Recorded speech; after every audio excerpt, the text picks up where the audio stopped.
I think people want somebody to feel sorry for them. They want sympathy because it's hard. I'm like, I don't sympathize. I'm excited for you. You're growing. You're becoming the entrepreneur, the person that can have the result that you truly want. That's how you do it. That's how we become this. We don't become it by just getting what we want gift wrapped and handed to us. No, we come by fighting for it.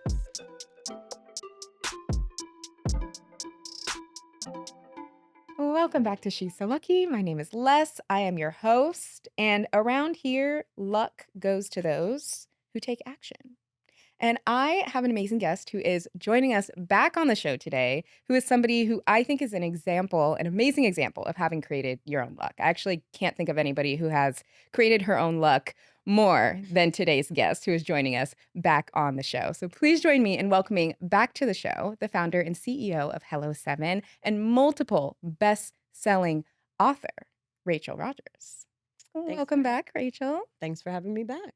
I'm so excited to have you back. I feel so lucky to catch you while you're stateside so we could do it in person this time. Yes, exactly. Caught you while you're back in New York. Yes, and it's like random weeks, so I'm glad it worked out. It totally worked out. You're here. You're hosting a retreat this week. Yes, with over 200 people coming. That's incredible. Last time we did it, it was around 100 and something. Now it's like over 200. So it's really cool to see the community growing every couple months. Yeah, more schmillies. More schmillies. Every time. Yes. Yeah. So I would love to start off by hearing about a time that you felt lucky. And this could be a time where maybe something felt aligned for you or where you felt like you created your own luck and it really came to fruition. Wow. Actually, I have a very recent thing that made me feel that way, which is my next big project. Because so I have a podcast, the Hello 7 podcast, and I've been doing it for a while. And I have a studio in New York that we film it in. And I told my creative director, I was like, I'm tired of kind of sitting in this spot in the studio. I kind of want to get out and like talk to entrepreneurs, like almost like on the street. I'm like, what if we like just stood in Times Square and like offered business advice? Or I don't know. I was just like, I don't know what it should look like, but I feel like we need to get out in the world. And I had said this before to other collaborators over the years, but it just never happened. And so I took some time off. Like we did ROI. I took the month of July off. I was in Spain for the month with my family. And then we had our first filming week that she was prepping for since I told her this. And she was like, okay, so we're doing it. Like all of that vision that you had, all the things we had talked about, we're doing it. So we did a filming week in Portugal for the first time. And we just wound up getting really lucky with the crew that we hired. They were amazing. We had the most amazing week filming all of these different segments for the podcast, which was now sort of becoming a YouTube show. And then we filmed all week and it was incredible. I went into like local businesses and coached people and got tours of their spaces. Like we just did all this cool stuff. And at the end of the week, we were like, I think we just filmed a TV show. And it's not actually a podcast anymore. It's not even a YouTube show anymore. And it's not these separate segments. It's like, this is a show. And so we were like, oh no, this is a show. What are we going to do? This is a lot of work, And so then we laid everything out that we had filmed and said, like, does this make sense as a show? And it really does, And so I feel like that was sort of creating my own luck. Like I just followed my inklings and my ideas. And then I had a great collaborator who was all in on making them happen. We filmed and then we were like, whoa, this is bigger than what we thought it was going to be. So it wound up being a bigger undertaking. But now I literally have never been so lit up about a creative project. That is an amazing feeling, though. Yes. To get to have a vision and see it come to fruition like that. And I think for a lot of people, myself included, that can be really hard to do. Because I think I have so many amazing ideas all the time and so many visions of things that I would love to see. But it's like the actually having them happen, it's where a lot of us get blocked. Well, you have to commit to it. And the funny thing is, it wasn't even really me that I would say it was so committed. My creative director, she was like, oh, this is happening. And then she worked with her team to like put all the pieces in place to make it happen. And still, we didn't know what it was going to be. We just were like, all the sides were there. We had this amazing film crew who were better than anybody I've ever worked with in the past. Like I wanted to cry over the B-roll. It was so gorgeous. And So I'm like, "Oh my God, this is bigger than we thought." So, but yes, I think when you have those creative ideas, some of it is luck. Some of it is like it just happens to work out. So what I was committed to was the podcast and our YouTube channel and figuring out what the best content we could be creating is. That's what I was committed to, not necessarily making a TV show or exactly how it unfolded. That's the luck part, you know? Yeah, but being willing to follow the idea, to Yes. follow through with it, and to see it through. And that means spending money, spending energy, spending time, taking risks. At the time of this recording, this is unpublished, right? So we haven't shared it with the world yet. So who knows? The whole world might be like, this is whack. You know what I mean? Like, who knows? It's not, I can't say it's a success, but I'm very excited about it and I feel very proud of it. So I think, but and I'm also committed enough that if it's not initially a huge success, I'm just going to keep wrestling with it until it is, you Yeah. know? Yeah, I think that's the other hard part too, is sometimes we want things to be an immediate success, or we Yes. want people to get the vision immediately, and sometimes it doesn't happen as soon as, we drop something. Yes. And I think we lack faith. You know what I mean? Like, faith is about like things not seen, you know? And so we're like, well, I'll only commit to it if I make money from it or if everyone's so excited about it and everyone's loving it, then I'll commit to it. And it's like, no, no, that's not how it works. You have to have faith, which means committing to it even though you have no idea what's going to happen. And it could crash and burn and be a total failure. And then you could learn from that. And that leads to the next thing. You just never know how it's supposed to unfold. You just got to commit. There's another important piece there that you shared with your story about how that all came together, which I think was having a good team and having the right team who can Yes. help you execute your vision, because you as one person wouldn't be able to produce something of that level Oh, no, completely on your own. absolutely. I wouldn't have been able to produce that on my own. Like, no way. I wouldn't have known even how to execute it. I think when you're out there trying to do your best and creating your best work, the best work that you have to deliver at this time, you're going to attract other people who are also looking to create their best work and use their skills to the highest level. And so you'll find each other. You know what I'm saying? It's almost like you're sending a bat signal out, you know? But if you hide it all and squirrel it all away, then you're not sending out that signal and those people are not going to find you. And when it comes to hiding and squirreling our ideas and things away, where do you think that comes from? Like fear? Do we think people are going to steal it? Do we think people are not going to get it? Why do we do that? Yeah, I mean, well, I'm a former IP lawyer. So a lot of people have come to me and like, I'm scared someone's gonna steal my idea. And I'm like, the bigger fear is that no one knows about your idea. I'm more concerned that no one will ever hear about your idea, right? That it'll never actually deliver on what you want it to deliver for you than I am about somebody stealing it. Because honestly, people are lazy, right? Like That's true. people are barely execute their own ideas, let alone somebody else's. And even if someone tries to execute your ideas, it's always like yesterday's news. You're never going to be able to deliver what I already have up here, what I'm already starting to envision is next. You'll always be one or two or three steps behind me. You know what I mean? If you're chasing me versus chasing your own best work. So I just don't worry about that. I mean, still protect your IP. Like, let's be smart. Let's be businesswomen about it, right? But that's not your greatest concern, you know? But I do think we have a lot of fear and doubt in our own capabilities. And honestly, this is why I write books. This is why I do a lot of what I do is like, if I could impart one thing, it's your ideas are worth millions of dollars. And if you're willing to really follow them through, they can deliver that in cash to your bank account. But you have to be willing to follow it through. You have to be willing to be rejected. You have to be willing to go through the uncomfortable parts and not have certainty. Certainty is not part of the equation. Magical things can happen, and then also devastating things can happen. This is life. That's what it looks like. There's no skipping that. It's so true. I get asked a lot about podcasting and people wanting podcast advice, or people will come to me and be like, I really want to start a podcast, but it's so saturated. I'm like, actually, most podcasts don't make it past episode 6. So if you put out 7, you're You beat actually ahead of the curve. Like you're beating most of the podcasts that are out there. And I was Yes. like, it's not saturated with people who A, follow through, and B, are focused on really making it good. So if you have an idea, like do Yes. it, try it. Yes. And I think the truth is it's not saturated with people who are truly passionate and are truly willing to follow it all the way down. You know what I mean? And that's with really, I think, any category of creative project or whatever, business. It's like if you just are fully committed, that commitment is rare, you know? So that's what actually makes more possible for you. If you just keep showing up and just being like, You know what?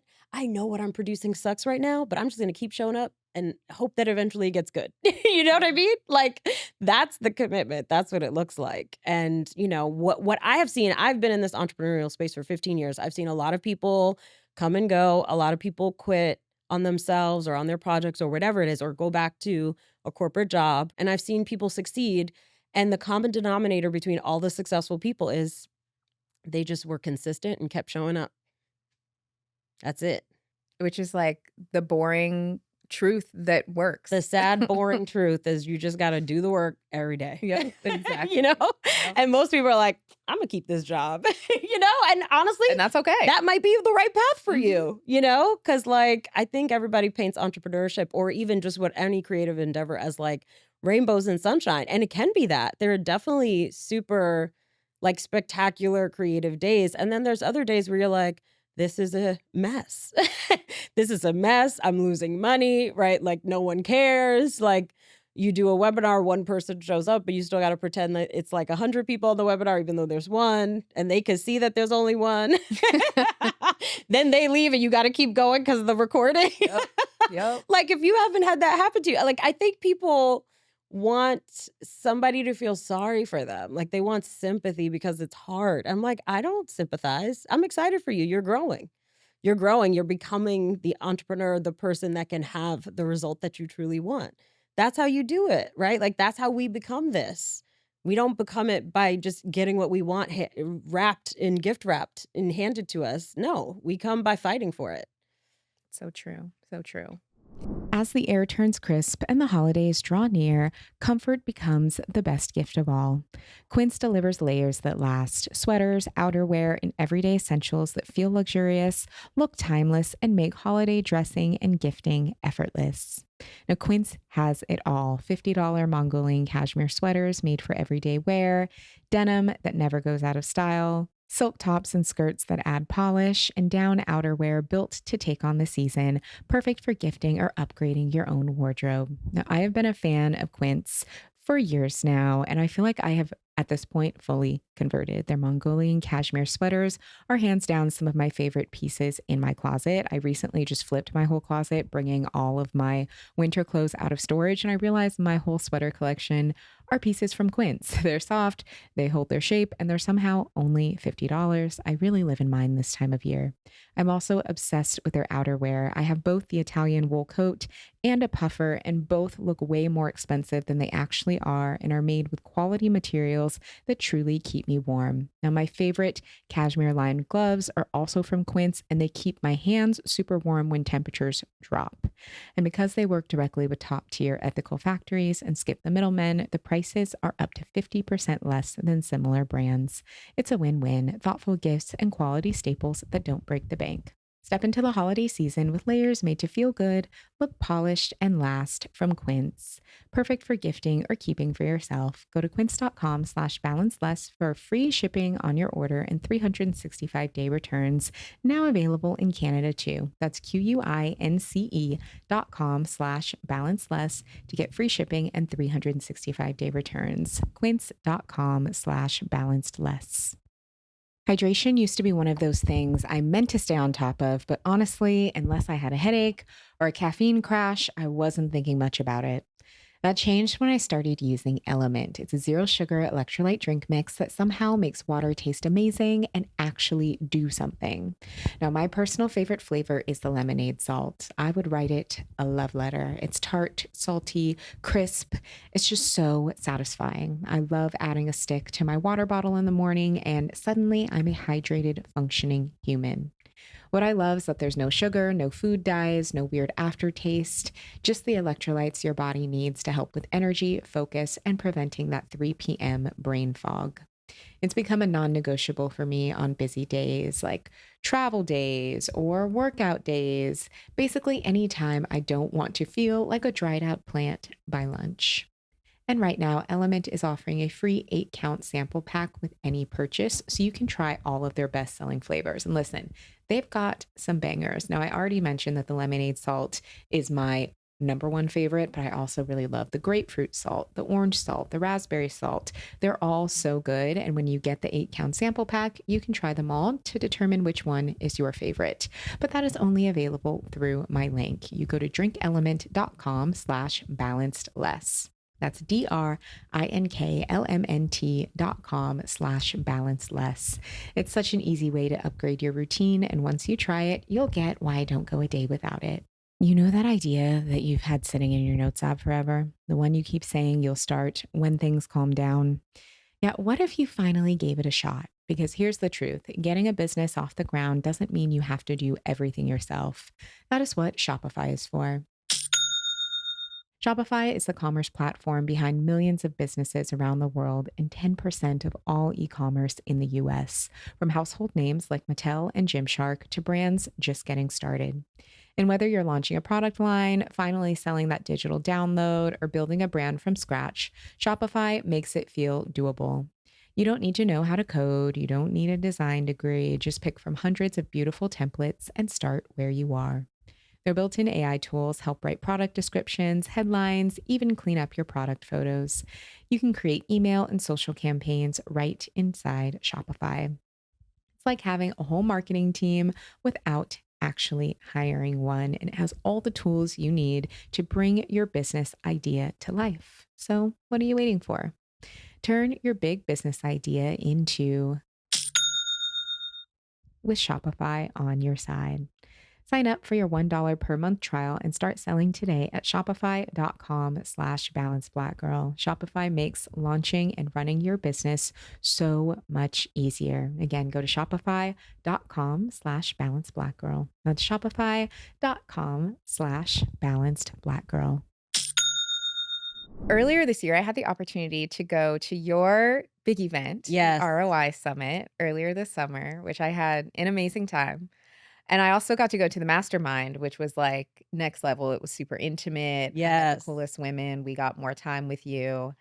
But throughout the event, you did share a story with us about a place that you were in your life and in your business over the Yes. past few years that was more challenging, and from that kind of spurred a new source of inspiration for you. Yes. So I would love if you could share that story, maybe like The Cliff the Notes. Cliff Notes version or the version that you feel comfortable sharing here Yes. with our community. Yeah. Well, the story really is that in 2023, I lost 2 people that were close to me, that were important to me. My cousin, and he's the same age as me. He would be the same age as me today. He got a cancer diagnosis, and like 6 months later, he was gone. It was really shocking and fast. And then my sister-in-law suddenly died from an aneurysm coming back from Bali on a plane. And she was on life support for like a week. And then, we had to make the devastating decision. And she was 49. I feel like a lot of what I was doing was holding it together for everyone else. I was very involved in planning the funeral for my sister in law and all of that.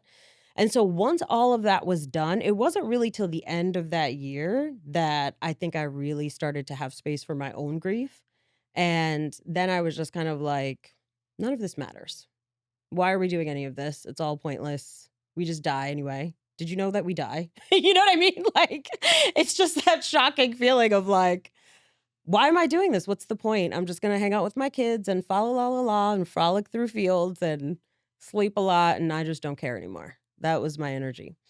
So that really kind of hit me like end of 2023 and early 2024.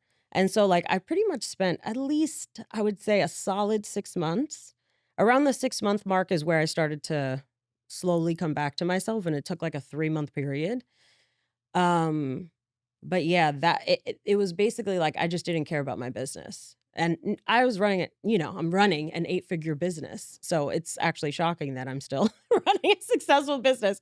But I had a great team, and they just sort of kept it going. And because I had written 3 Audible books that came out right at the top of 2024, all 3. It was like one came out in January, one in February, one in March.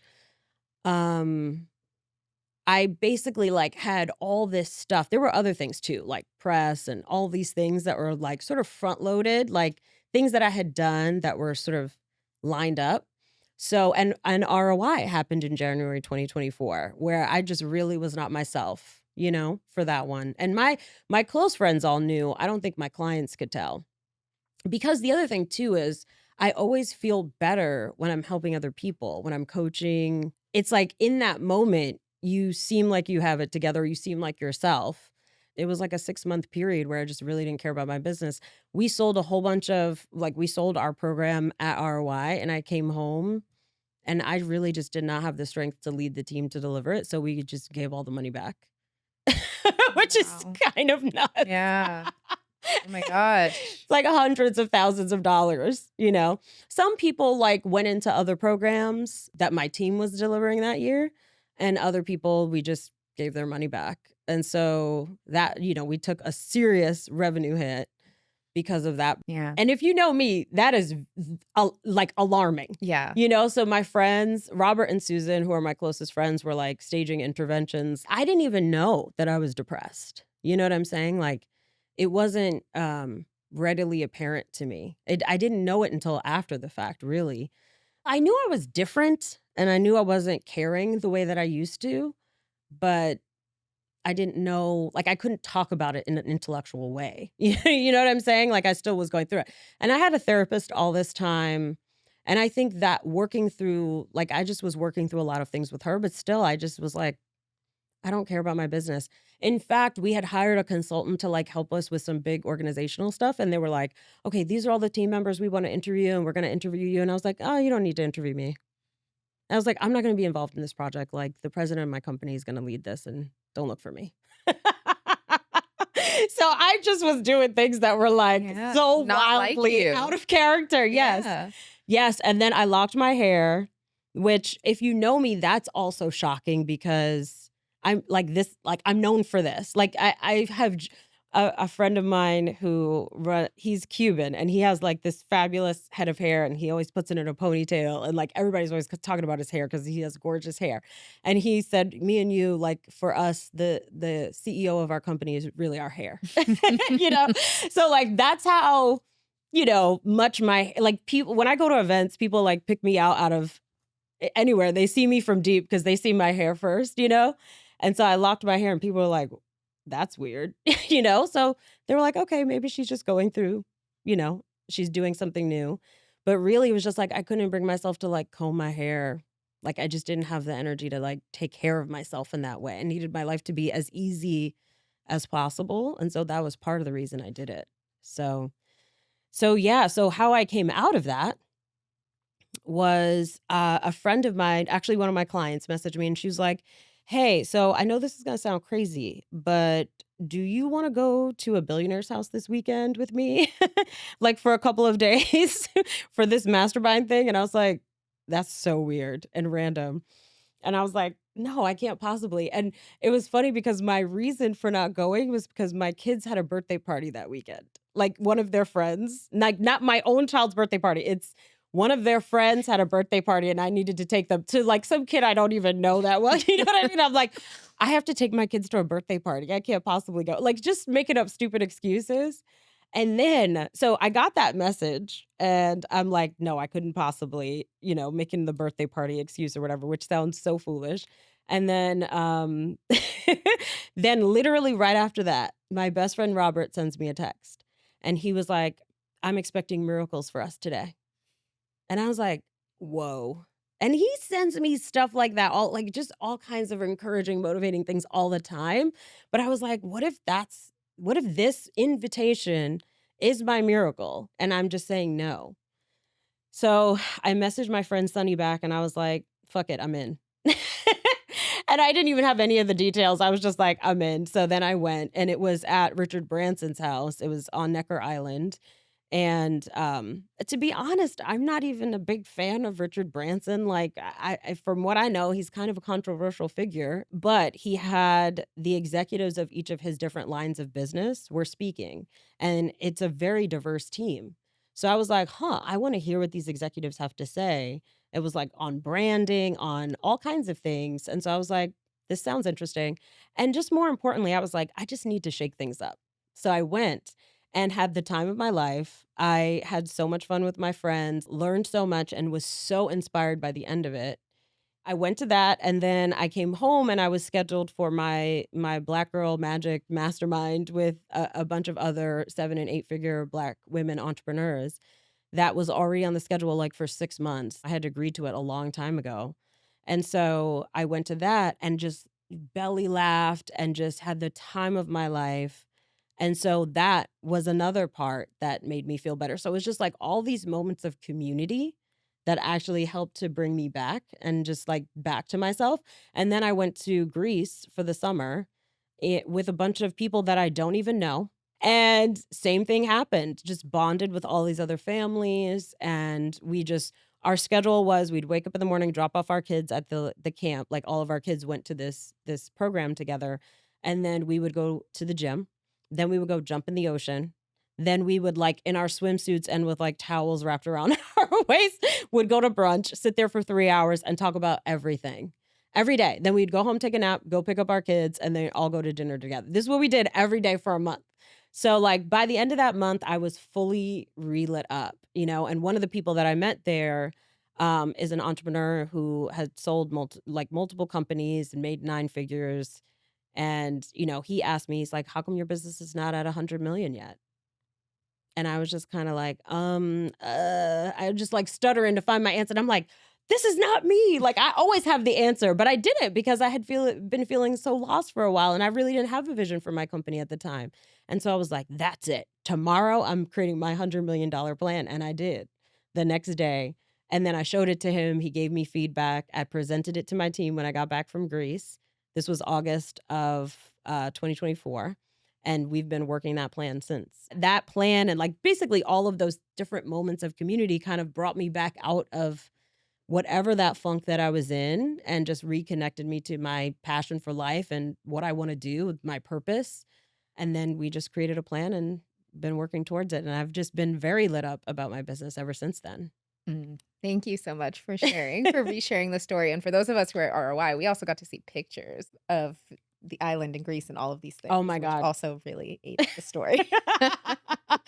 Yes, there were some funny videos Yes. included in that story. We got to see it all. We got to see it all. But I do want to come back to a few things that you just mentioned, which I think truly at the core of that story is just the importance of community, of having Yes. people in your corner who truly see you, who can see something's off. Yes. And we're going to keep checking on you and we're going to keep inviting you out and pulling you out, Mhm. even if there's some resistance there. Yes. I think having people like that in your life, especially in those periods where you're grieving or you're down, are incredibly important. Yeah, so true. I mean, my friend Susan is so empathetic. I remember many times over the years where she can just almost like telepathically tell something's off. And this was like I had something go wrong in my business where my merchant account froze. They froze my merchant account because they were doing some kind of review.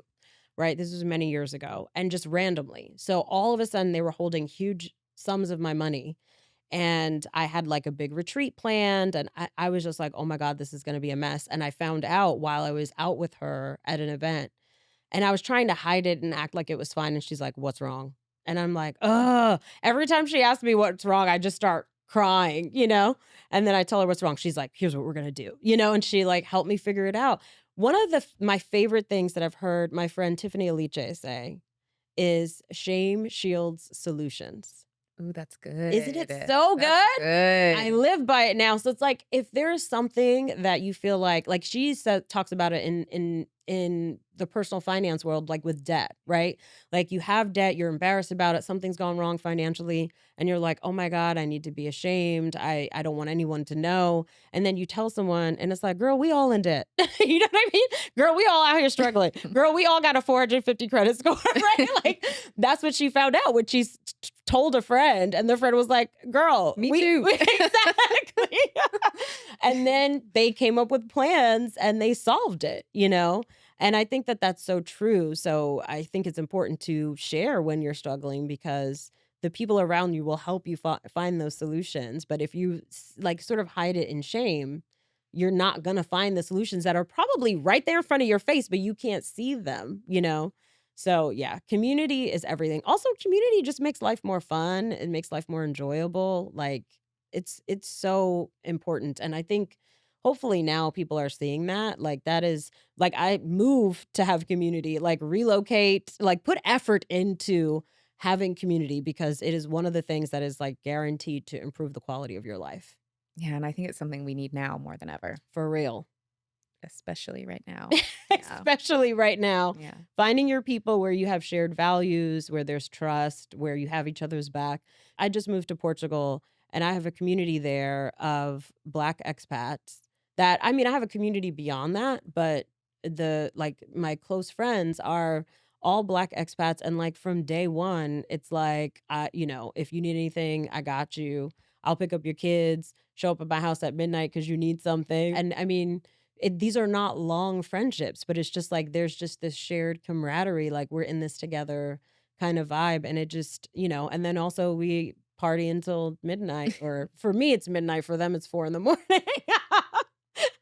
Cause I can't hang. I got to work on that. I got to take naps. In Lisbon, people are outside at Listen, they all outside hours of the night, the day. in ways that I have not been outside the way that they are outside since like I was 20. You know what I mean? So I really got to step up my party game, Real, real. There's another part of your story that I also really want to touch on. That moment that you had in Greece, Yes. right? Where your new friend heard about your business and was like, "Well, why isn't it 100 million yet?" First of all, to be asked that casually, I is also, know. like, I think very expansive Yes. because he kind of framed the question like it's just like a normal thing. Yeah. Why don't you get the omelet? Why don't you have $100 million business? Why don't you know what I mean? Like it's in the Yes. same. Yes, and I think In the the same way way. he said it so casually, it almost was like what it was communicating to me is that he believes that I should already have $100 million business, or that it's 100% within my reach. It's something he's done for himself, so he knows exactly what it looks like to make that happen. And he thinks that that's totally within the realm of possibility for me.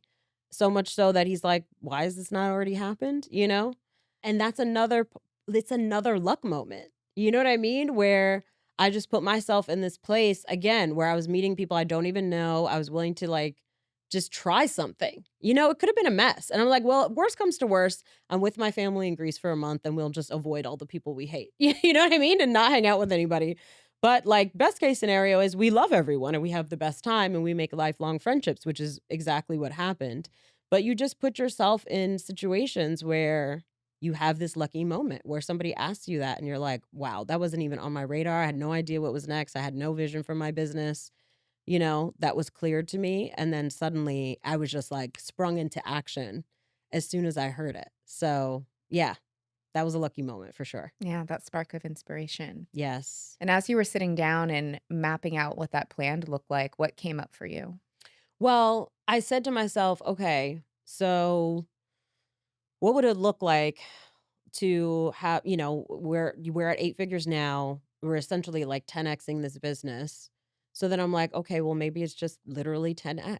So what if we just took all of the things that we're doing right now and 10x them? So I was like, okay, social media. What if we 10x the size of our social media accounts? Our newsletter. What if we 10x the size of people, subscribers to our newsletter, and so on and so forth for each of our offers, for each, part of our marketing. And I was like, oh, okay, that seems really easy. And then while I was doing it, I realized that I had done this before. I had already started a 10x plan. And it was like fall of 2023. I was at a workshop and somebody presented on this topic loosely, like not exactly in that way. And I had started already thinking about what would it look like to 10x, literally to 10x.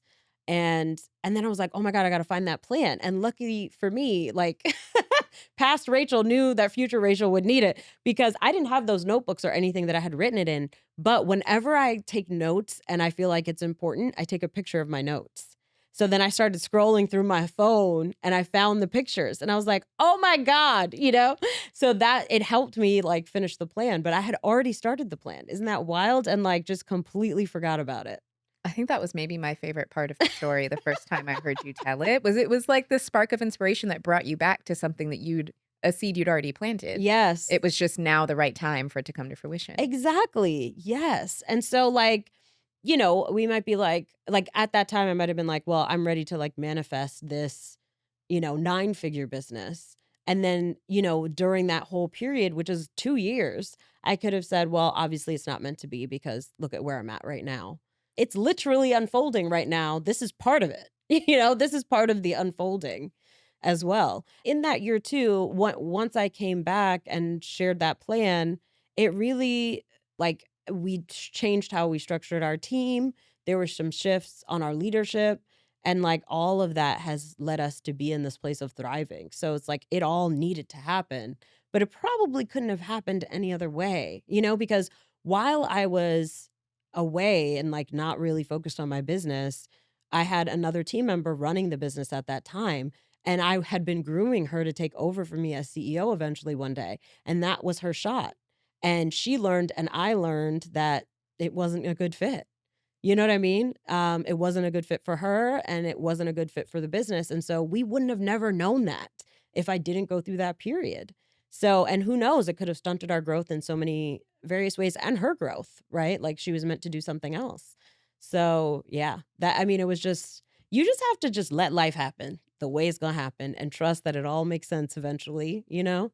And also just hold on to your joy as much as you can, So even during that period, even though I was, like, very depressed, what I did was focused on my family. I just held on to my children, my husband, like, my friends, my loved ones, and just really leaned into that, and then went for a lot of long walks because I knew, like, whatever simple things I really enjoyed, I just used that as an anchor to hold on to during that time. Yeah, that's what you need during those seasons, for Yes. sure. Lately, I've been thinking about the small things that actually support me, especially when my days are packed and I'm bouncing from task to task. For me, that includes grabbing snacks that don't just check the protein box, but actually feel intentional, which is why I love Mosh. Mosh bars were co founded by Maria Shriver and her son, Patrick Schwarzenegger, with a mission to spark conversations around brain health through food, education, and research. And that mission instantly resonated with me. If you want to find ways to give back to others and fuel your body and your brain, Mosh bars are the perfect choice for you. Each Mosh bar is made with brain supporting ingredients like ashwagandha, lion's mane, collagen, omega 3s, and a powerful nootropic called cognizin, which is a patented form of citicoline designed to support cognitive function. And yes, they taste amazing. I've been loving the hazelnut chocolate chip from their new plant based lineup. It is such an easy go to when I'm on the move or just need something satisfying that doesn't feel like an afterthought. Another reason I really stand behind Mosh is a portion of all proceeds supports gender based brain health research through the Women's Alzheimer's Movement, which is a cause close to the founders' hearts and one that I deeply respect. I keep a few in my bag and always have extra stashed in the kitchen. They make taking care of yourself a little easier, which we could all use more of. Head to moshlife.com/lucky to save 20% off plus free shipping on the bestsellers trial pack or the new plant-based trial pack. That's 20% off plus free shipping on either the bestsellers trial pack or the plant-based trial pack at moshlife.com/lucky. Thank you to Mosh for sponsoring this episode. As a Kendra Scott partner, I'm sharing with you how I make this holiday season special. Now, the holidays can feel like a lot. There's decorating, traveling, the group chat about Secret Santa that no one ever answers. But the one part I actually look forward to is gift giving. And Kendra Scott makes that part easy, fun, and genuinely special. The holidays shine brightest because of all the traditions, events, and gifts that matter to you.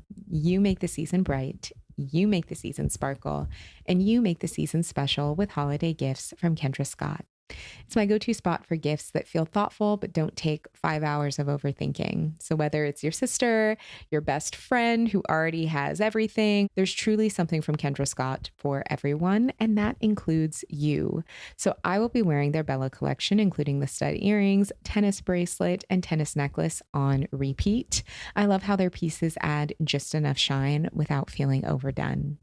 For over 20 years, Kendra Scott has been making beautiful accents for your everyday, and they've stayed committed to giving back, especially to women and youth-focused causes. Like jewelry with a purpose? Sign me up.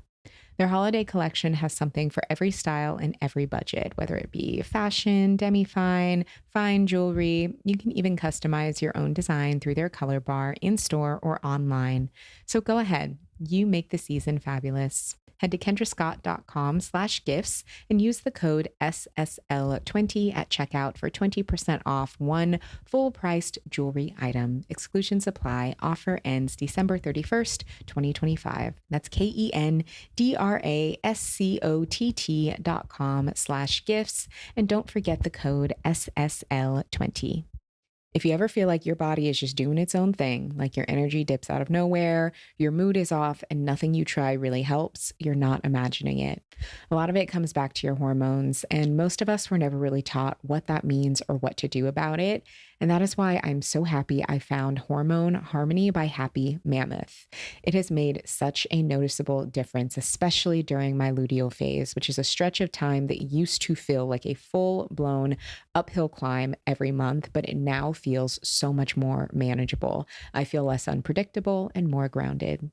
Hormone Harmony is a plant-based formula made with 12 adaptogens that help support your hormones in a normal range.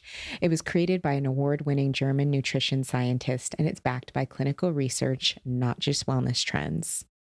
Happy Mammoth, the company behind it, has helped over 2.4 million women feel more like themselves again, and they're known for their zero compromise policy.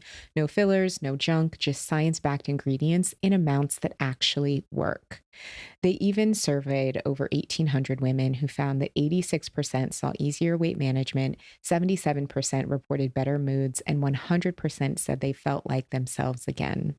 And with over 50,000 glowing reviews, it's clear that this is working for a lot of people.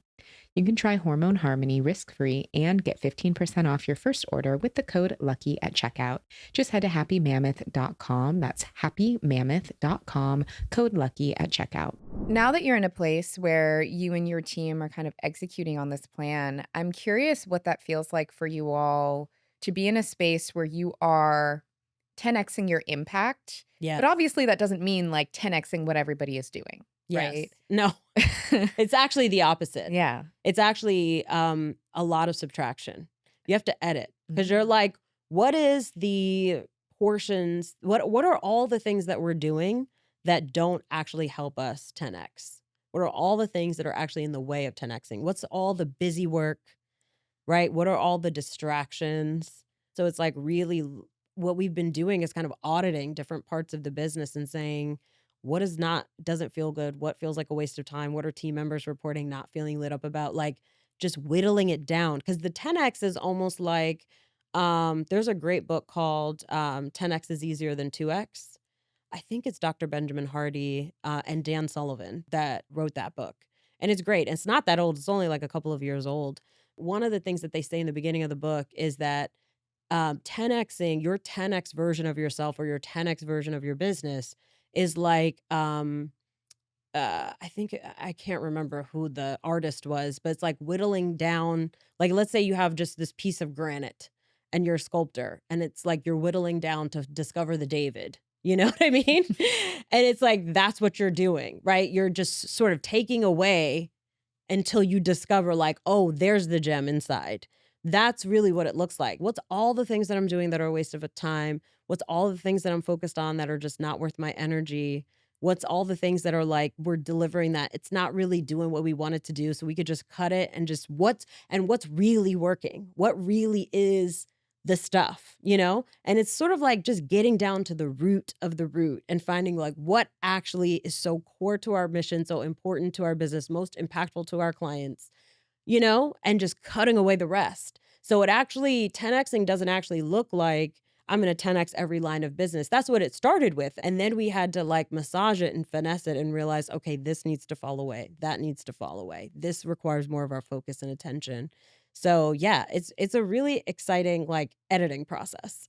Yeah. It's almost like 10xing the focus. Yes, that's it. That's such a great way to put it. Yes, 10x the focus. That is it. Amazing. You're free to add that to the story.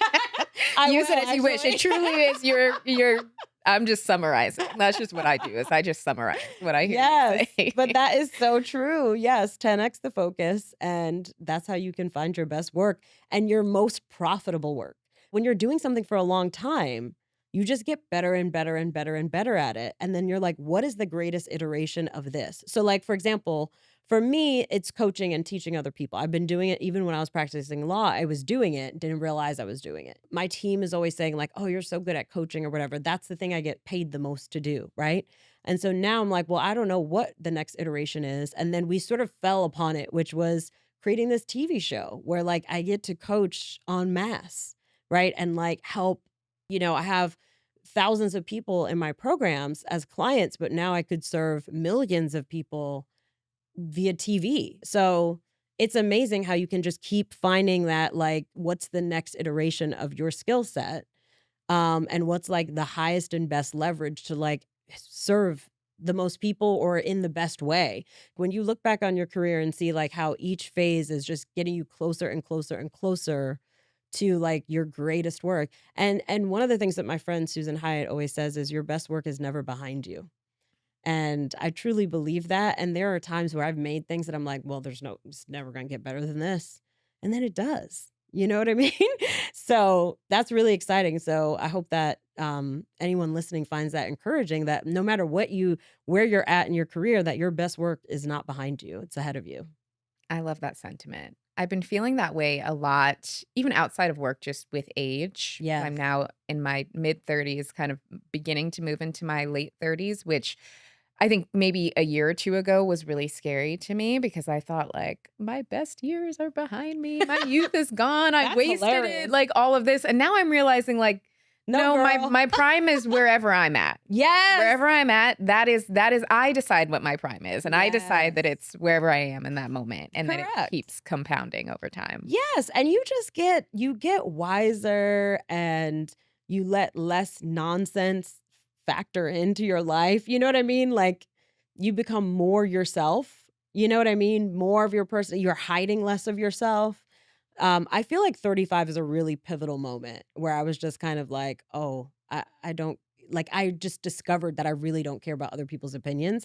And then as I get older, I just care less and less and less, which the more you can make other people's opinions fall away, the closer you can get to your David, right? Like the closer you can get to your best work because you're not letting outside people who don't have any business influencing you influence you? Exactly, and it's So easier to 10x your focus, to bring it back there when you're not listening to everybody else. yes, and when they could say things and you're like, "So?" Like, it just falls away. It has no you just don't give it any energy, you know? Exactly. Like, not even how some people will be like, they don't care, but they get mad, like, they're expressing that they don't care, like, it has to be an aggressive, they don't care, right?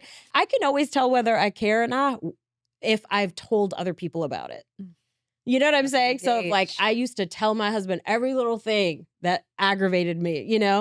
Every little thing that, like, somebody said on the internet about me that I didn't like or whatever it was, or tell my friends, and now it's like I see stuff and I just keep scrolling. The last thing about the story that you shared with us that I also think is really poignant is also this theme of aiming a little bit higher, even Yes. when you're already in a really great spot. It's something I actually reference that a lot and think about that a lot because sometimes I think we just are not audacious enough. Yes. Exactly, and why not? Yeah. Because if you think about it, when you attempt something that you've never done before, that feels like a big challenge, like a big, hairy, audacious goal, right?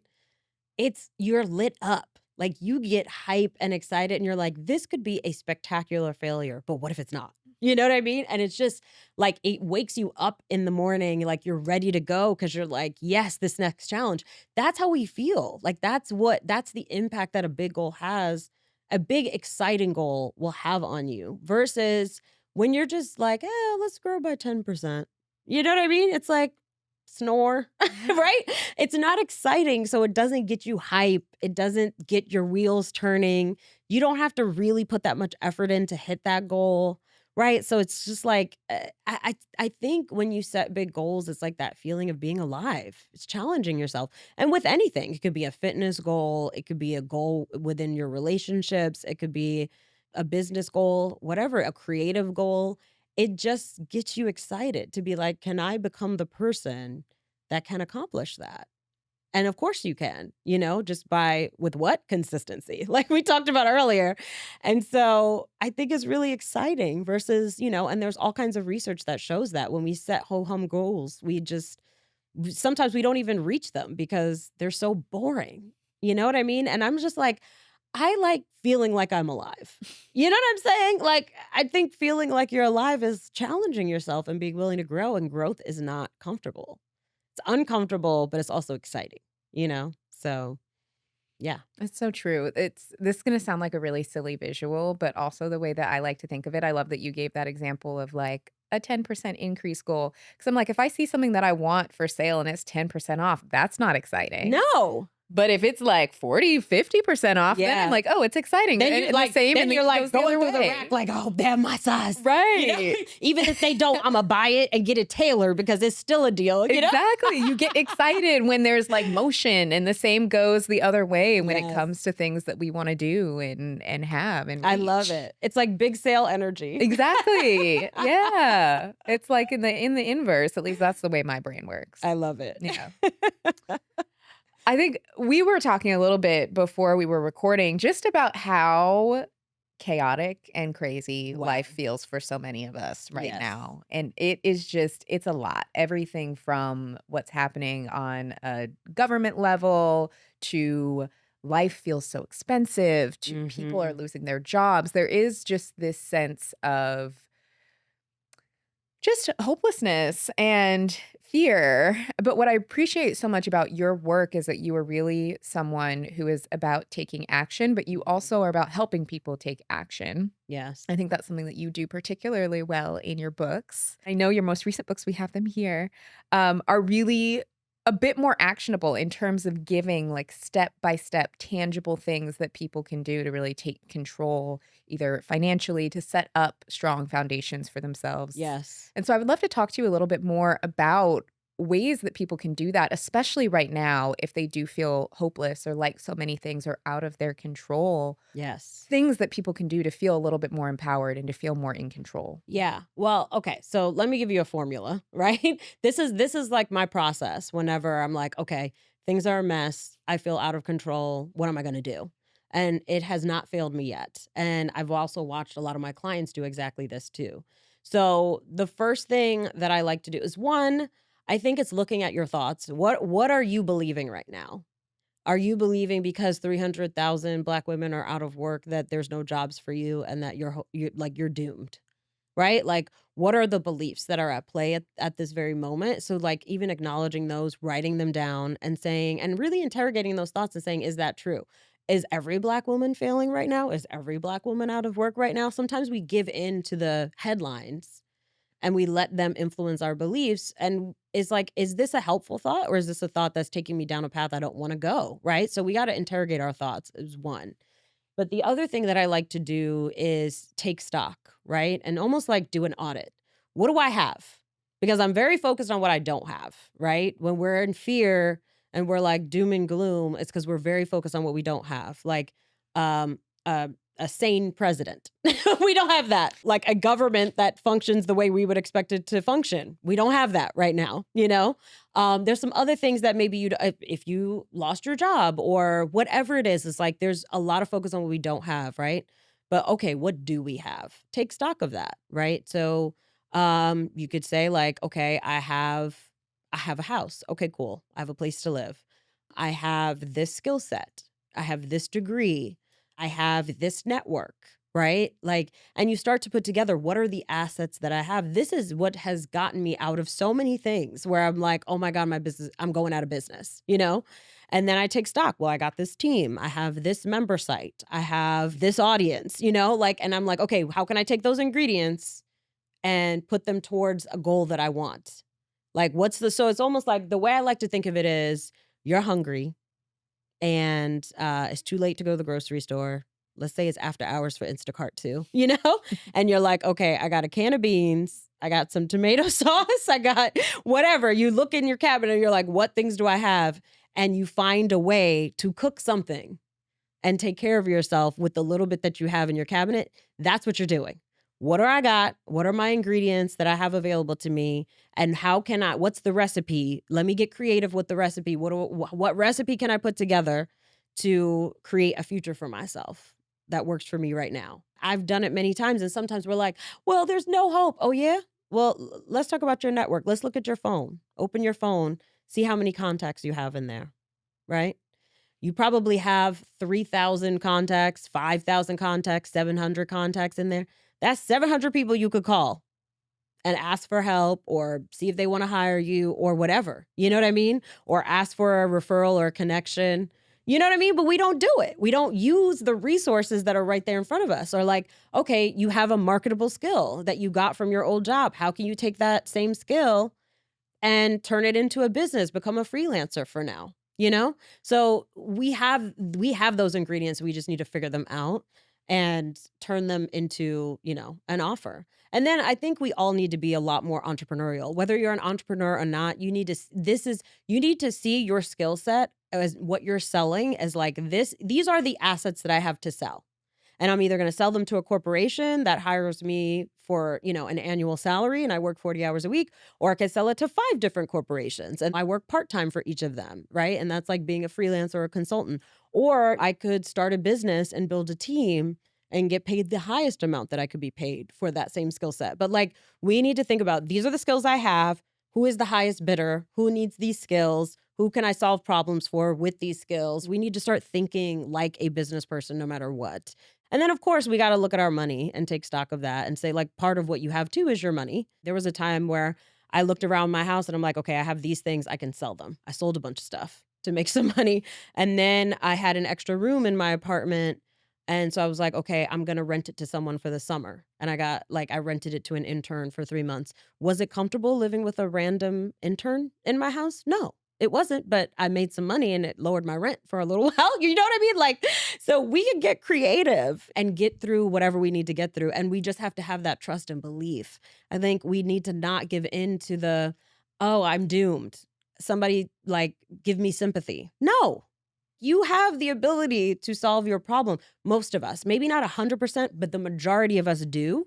And that was the whole point of We Should All Be Millionaires, right? Like we have this ability and we need to do it, especially for those who don't, so that we can take care of those people who can't. And so how can I take those ingredients and cook up something that will give me a future?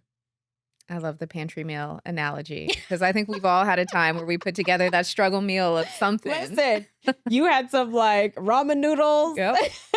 frozen broccoli, you know what But I mean? it's true. It's we can absolutely be so resourceful when we need Yes. to be. And it sucks at times that may not be what we want or to be in a position where you have to. Yes. But it's also really empowering to know that, like you said, many of us do have the ability to. Yes. And you know what? Going through that is such a blessing because really, I have gotten to the place where I am pretty much unflappable. I have gotten myself out of so many different scenarios. I have overcome so many different challenges, financially and otherwise, that I just trust myself on a level that, like, my sort of job security and financial security is me. You know what I mean? I'm here, right? I'm here, I'm capable. And so I know I'm going to find a solution. So I will be in the middle of like some mess and my team will be like, what we going to do? And I'm like, I don't know yet, but it's all going to be all right. Don't worry about it. Like, I'll figure it out. Like, it'll come to me in the next couple of days what we need to do. And I literally don't lose any sleep. You know what I mean? Because I've been through so many challenges that I trust myself to solve this problem, just like I've solved every single other one, you know? And that's what you're gaining when you go through that discomfort. You're gaining that self-trust, that confidence, and that skill set of being able to come out of any situation, you know? I think having that perspective also makes you less afraid of failure or Yes. less afraid of things not working out because you always know you can make something else work out. Yes, exactly. And so what it does, it gives you the ability to take bigger risks. And bigger risks can often lead to bigger rewards. Exactly. Yeah. So, Yeah. I want to talk a bit about Future Millionaire in particular, because this is your newest book, yes. specifically for young people to help Yes. them manage their money, which I think is incredibly important because for a lot of us who are a little bit older, we had to learn a lot of bumps and bruises, and there were not as many resources when I was a Yes. teenager in my 20s, first learning about money. It was truly mistakes, learning Yes. the hard way. But can you tell us more about why it was important to you to write this specifically for young people? Yeah. Well, yes, because, Gen Z right now, a lot of them do feel hopeless. And they're like 13, 14, all the way to like 27, 28 right now. And so that's like a huge generation, right? That is feeling like, okay, I have too many student loans, housing costs are extremely high, inflation, I don't know how I'm going to make it, right? And so like the dream of owning a home and like, the whole idea of I'm going to go to college and I'm going to get a degree and then I'm going to buy a house and live happily ever after, that's just not available to them, right? And so they just need another pathway. They need another plan that's going to help them make that happen. And so that's why I wrote the book, to give them that plan. I wanted them to learn those moves now, not when they're 35, or that's when I learned them. I learned how to invest at 35. And so I'm like, imagine if I had been investing, since I was 20 or 25. Literally, the first line of the book is, you have no money. Starting from $0. Yes, and the reason that's the first line is because my daughter was like, "What are you doing?" And I was like, "I'm writing my next book." And she's like, "What is it about?" I'm like, "It's for like teenagers and young adults." I was like, "Are you going to read it when it's done?" And she was like, "Well, I can't read it because I don't have any money." And I'm like, "No, no, this is for you because you have no money." And so I was like, "That's the first line." So the first line of the book is, "You have no money." Yeah. But I'm going to tell you how to get some, like that's what the book is for. So I think a lot of personal finance assumes people have some money, some inheritance coming their way, some saving, some something. And I'm like, I assume you have nothing. Okay. And not only that, do you have nothing, but unlike adults, you also have no skills yet. So how do we take your have no money, no skills life and no network, right? No money, no skills, no network, because that's where I started. And how do we get you to the place where you are confidently becoming a millionaire? And that is the point of the book. It's extremely practical, to the point that like my niece and, different members, young people in my family are using it and are doing it. And it was really exciting to see. And they feel empowered financially because they feel like, okay, it's not about what the outside world is saying. There are moves that I can make. There are things that I can do, even having no network, no skills, no money. So, and it all starts with the mindset, right? All starts with belief. So, w- It's so true. once we shift that, then we can get into action. Yeah, yeah. I think back in times when I was probably the best with money was when I had the smallest amount, For because real. You you gotta manage know it where within an all of it's inch of its going. life, okay? Like Yeah. every cent.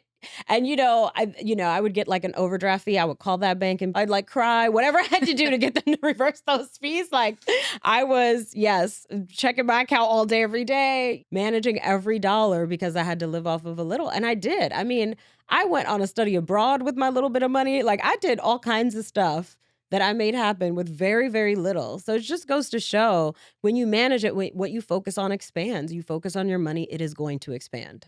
And I think there's also, speaking generationally, so much power in navigating things as they are, not as we think they should be. I think a lot of ideas around money, even what you described of like, well, you go to college, you get a good job, you buy a house, you stay in it for 30 years, Mhm. and then you retire. That was a version of the world that I don't think currently exists, especially No. for a lot of Gen Zs and Yeah, millennials. and I think most people don't even want that, Yeah. you And know? so it's like, are you playing a game that's no longer in play? Mhm. That's probably not gonna help you win. You're gonna win playing the game as it is. Yes. You get to make up the game. What Yeah. game do I want to play? What is the end result that I actually want, and how can I point my entire life there? That's really what this book is about. Yeah. How do you do that? Because it's not just about money too, it's about like, how do you create a career for yourself where you can both get paid but also do work that lights you up? Because the work that lights you up is the work that's going to make you a millionaire.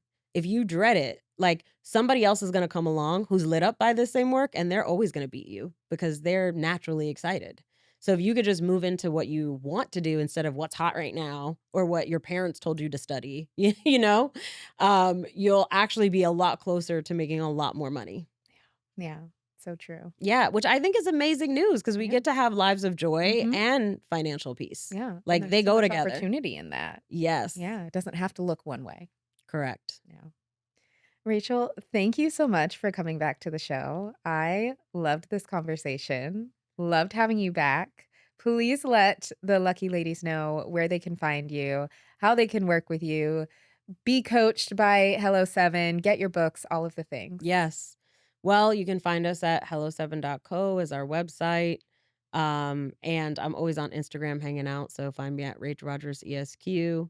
And yeah, Like, if you're like, "Yo, I really need to find a way to make more money," then we have a great webinar that's on our homepage. Go check that out, and that's gonna give you some tools. Perfect. We'll make sure we link that in the description too to Awesome. make it easy for people. Yeah. Amazing. Thanks for having me. Thanks for joining me. And thank y'all so much for tuning in. So if you enjoyed this episode, you know the drill. Rate, review, subscribe. Lucky girls love a 5-star review. I've heard that if you leave us a 5-star review, you actually then get good luck. So if you want something lucky to happen to you have to be subscribed to the show and you have to leave a 5-star review. So thank you so much for tuning in, and I will see you next week.